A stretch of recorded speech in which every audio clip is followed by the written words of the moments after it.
बात पश्चिम बंगाल की। बंगाल में जारी एसआईआर की प्रक्रिया में सुप्रीम कोर्ट के आदेश के बाद अब ओडिशा और झारखंड के 200 न्यायिक अधिकारी भी जुड़ने जा रहे हैं।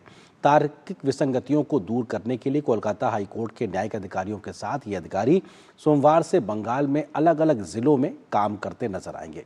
इस बीच ममता बनर्जी एक बार फिर से इस पूरी प्रक्रिया एसआईआर की प्रक्रिया के खिलाफ धरने पर बैठ गई हैं। बीजेपी ने ममता बनर्जी और टीएमसी सरकार पर घुसपैठियों के समर्थन का आरोप लगाया और इस बार के चुनाव के बाद उनके विपक्ष में बैठने की ही बात कही है।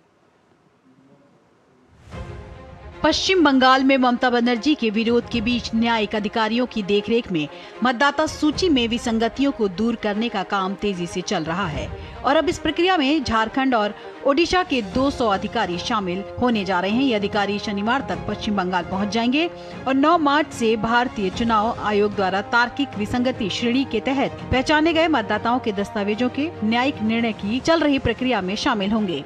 पश्चिम बंगाल के मुख्य निर्वाचन अधिकारी ने बताया कि शनिवार और रविवार को न्यायिक निर्णय प्रक्रिया पर 2 दिवसीय प्रशिक्षण कार्यक्रम में होंगे। इसके बाद सोमवार से राज्य के मौजूदा न्यायिक अधिकारियों की टीम में शामिल हो जाएंगे, जो पहले से ही चल रही न्यायिक निर्णय प्रक्रिया में लगे हुए हैं। इस तरह न्याय प्रक्रिया में शामिल न्यायिक अधिकारियों की कुल संख्या बढ़कर 732 हो जाएगी। ईसीआई की टीम यहाँ पे आ रहा है 9-10 तारीख को। नाम कहाँ काटा गया? 60 लाख तो एजुकेशन में गया है और ये हम कुछ नहीं बोल सकते हैं। तो सुप्रीम कोर्ट का ऑर्डर है, हमारा कमेंट करने का कोई पावर नहीं है। जो ऑर्डर दिया गया है वो हमें पालन करना है। भाई ये तो फुल कमीशन आ रहा है, वो तो प्रेस के साथ बैठ रहा है। 4 स्टेट में हुआ है, 5वां स्टेट यहाँ पे आ रहा है। झारखंड और ओडिशा से आने वाले इन 200 न्यायिक अधिकारियों में से अधिकांश को कोलकाता में तैनात किया जाएगा, जबकि कुछ को पूर्वी मिदनापुर जिले के बर्धमान, पश्चिमी बर्धमान जिले के आसनसोल, पश्चिमी मिदनापुर जिले के खड़गपुर और दार्जिलिंग जिले के सिलीगुड़ी जैसे अन्य प्रमुख शहरों में भी तैनात किया जाएगा।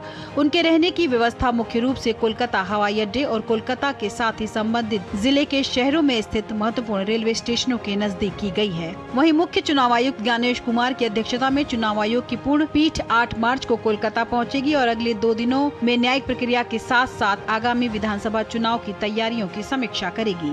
जहां एक ओर सुप्रीम कोर्ट और चुनाव आयोग निष्पक्ष चुनाव के लिए तेजी से प्रक्रिया पूरी करने में जुटे हैं, वहीं ममता बनर्जी ने अदालती आदेश को दरकिनार करते हुए कोलकाता के मेट्रो चैनल में धरना शुरू कर दिया है। वहीं भाजपा ने ममता बनर्जी के धरने को लेकर निशाना साधा है। केंद्रीय मंत्री सुकांता मजूमदार ने ममता बनर्जी के धरने पर कटाक्ष करते हुए कहा कि चुनाव के बाद ममता बनर्जी विपक्ष की नेता बन जाएंगी तो उस समय उन्हें कई बार धरने पर बैठना पड़ेगा। वहीं केंद्रीय मंत्री गिरिराज सिंह ने कहा कि ममता बनर्जी केवल घुसपैठियों को बचाने और वोट बैंक बनाने के लिए धरना दे रही हैं। It's good she is getting habituated because after the election she will become the leader of opposition of her party if she remains in politics. So at that time she has to sit several times in dharna. So that's why I think she is practicing from the base. It's a stunt and drama. Nothing will happen. Mamata Banerjee केवल घुसपैठिए मुसलमानों को बचाने में, vote bank बनाने में धरना दे रही है। हमारे गांव की कहावत है, उल्टे चोर कोतवाल को डांटे। भाजपा नेता दिलीप घोष ने कहा कि ममता बनर्जी की इसी मनमानी के चलते एसआईआर की प्रक्रिया में देरी हो रही है, जिसको लेकर राज्य की जनता चिंतित है। बंगाल में एसआईआर लेके लोग चिंतित हैं, क्योंकि यहाँ की सरकार पहले से नॉन कोऑपरेट कर रही है। ममता बनर्जी को कोई मौका चाहिए धरना देने के लिए। 15 साल सत्ता में रहने के बाद लोग भूल जाएंगे उनको क्या किया है। धरना ही याद रहेगा लोगों को और वही काम उनको आता है। हालांकि धरने के दौरान ममता बनर्जी उस वक्त असहज हो गई जब मुख्यमंत्री के धरना मंच पर अस्थायी नौकरी की मांग करने पैरा टीचर्स पहुंच गए। प्रदर्शन से नाराज पार्टी कार्यकर्ताओं ने पैरा शिक्षकों के साथ मारपीट की।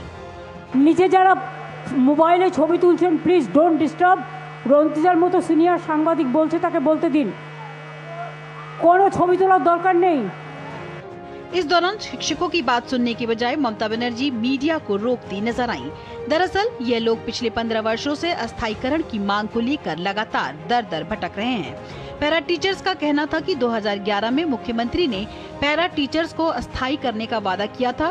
11 साल बीत जाने के बाद भी जब वादा पूरा नहीं हुआ तो वे अपनी बात रखने धर्मतला पहुंचे, लेकिन जैसे ही मुख्यमंत्री ने पैरा टीचर्स के हाथों में तख्तियां देखी, उन्होंने इसे राजनीतिक साजिश करार दे दिया।